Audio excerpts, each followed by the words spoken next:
YCP అధినేత జగన్ పై Chandrababu revenge తీర్చుకుంటున్నారా? తనను జైలుకు పంపినందుకు జగన్ కు కూడా కటకటాల్లోకి నెట్టాలని చూస్తున్నారా?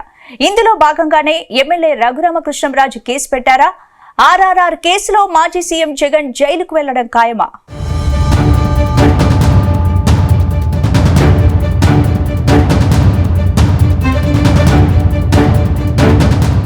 వైసీపీ అధినేత మాజీ సీఎం జగన్ చుట్టూ ఉచ్చు బిగుస్తోంది.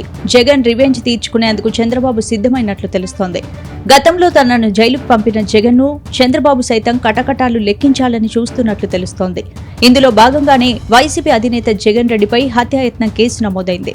తప్పుడు కేసు పెట్టి అరెస్ట్ చేసి సిఐడి కస్టడీలో తనపై దాడి చేయడమే కాకుండా హత్యాయత్నం చేశారని రఘురామకృష్ణరాజు పోలీసులకు ఫిర్యాదు చేశారు. దీంతో జగన్ పై గుంటూరు నగరపాలెం పోలీసులు కేసు నమోదు చేశారు. మాజీ సీఎం జగన్ తో పాటు అప్పటి CID DG Sunil Kumar, IPS అధికారులు సీతారామాంజనేయులు, విజయ్ పాళ్లపై కూడా కేసు నమోదు చేశారు. రఘురామకు చెందిన మెడికల్ రికార్డ్స్ ట్యాంపర్ చేసిన గుంటూరు జీజీహెచ్ సూపరింటెండెంట్ పద్మావతి పైన కేసు నమోదు చేశారు.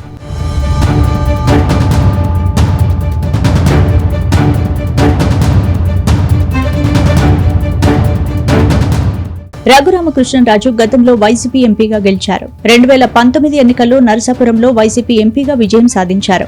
ఆ తర్వాత జగన్ తో విభేదించి బయటకొచ్చేశారు. జగన్ సర్కార్పై నిత్యం విమర్శలు చేస్తూ రచ్చరచ్చ చేశారు.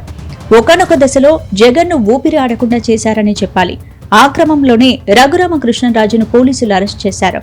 అరెస్టు సందర్భంగా తనను పోలీసులు కొట్టారని, కాలికి గాయాలయ్యాయని రఘురామకృష్ణరాజు సంచలన ఆరోపణలు చేశారు. ఆ తర్వాత ఆయన కోర్టును ఆశ్రయించారు. దీంతో ఆర్ఆర్ఆర్ కు కోర్టు బెయిల్ ఇచ్చింది. అప్పటి నుంచి రఘురామ ఢిల్లీలోనే ఉన్నారు. అయితే ఆంధ్రప్రదేశ్లో ఎన్నికల సందర్భంగా టీడీపీలో చేరారు. ఉండి ఎమ్మెల్యేగా గెలిచారు. దీంతో జగన్ పై ప్రతీకారం తీర్చుకునేందుకు ఆయనకు సమయం వచ్చింది. దీంతో ఆయన పోలీసులకు ఫిర్యాదు చేసినట్లు తెలుస్తోంది.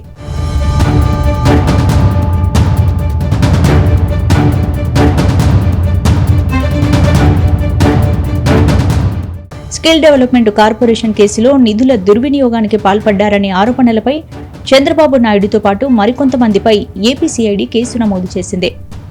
ఆ తర్వాత అరెస్టు చేసి రాజమండ్రి జైలుకు పంపింది. చివరకు 53 రోజుల తర్వాత చంద్రబాబు జైలు నుంచి విడుదలై బయటకొచ్చారు. అప్పట్నుంచి జగన్ పై తన పోరాటాన్ని కొనసాగించారు. ఈ ఏడాది జరిగిన అసెంబ్లీ ఎన్నికల్లో కూటమి పార్టీ విజయం సాధించడంతో చంద్రబాబు మళ్లీ ముఖ్యమంత్రి అయ్యారు. అయితే చంద్రబాబు చేతిలోకి పవర్ రావడంతో ఆర్ఆర్ఆర్ కేసు తిరగదొడినట్టు ప్రచారం జరుగుతోంది.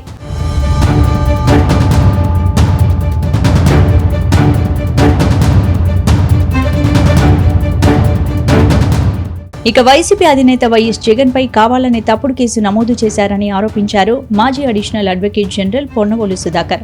దీని వెనుక పెద్ద కుట్రే ఉందన్నారు. ఆర్ఆర్ఆర్ ఆరోపణలపై కేసును పోలీసులు స్వీకరించిన పరిణామాలపై పొన్నవోలు ఓ ప్రకటన చేశారు. గతంలో రఘురామ కేసులో ఎలాంటి తప్పు జరగలేదన్నారు. తనపై మాస్క్ పెట్టుకున్న గుర్తు తెలియని వ్యక్తులు దాడి చేసినట్లు రఘురామ మెజిస్ట్రేట్కి ఇచ్చిన వాంగ్మూలంలో స్వయంగా చెప్పారని గుర్తు చేశారు. ఇప్పుడేమో కేసులో ఏకంగా మాజీ సీఎం జగన్ పేరు రాశారు. కేవలం జగన్ పై రఘురామ ద్వేషం పెంచుకొని 3 ఏళ్ల తర్వాత ఈ కేసు పెట్టారు. అధికారులు పివి సునీల్, సీతారామాంజనేయులు తనపై దాడి చేస్తే అప్పట్లోనే కోర్టులో ఎందుకు చెప్పలేదని ప్రశ్నించారు.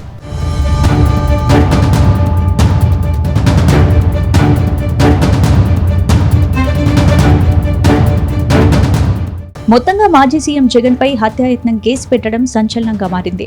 అయితే తమ అధినేతపై కక్ష తీర్చుకునేందుకే చంద్రబాబు ఈ కుట్రలకు తెరలేపారని వైసీపీ అంటోంది. జగన్ ను అరెస్ట్ చేస్తే ఊరుకునేది లేదని హెచ్చరిస్తోంది. చూడాలి మరి రఘురామ కేసులో జగన్ ను పోలీసులు అరెస్ట్ చేస్తారా లేదా అనేది తెలియాలంటే మరికొద్ది రోజులు మాత్రం ఆగాల్సి ఉంటుంది.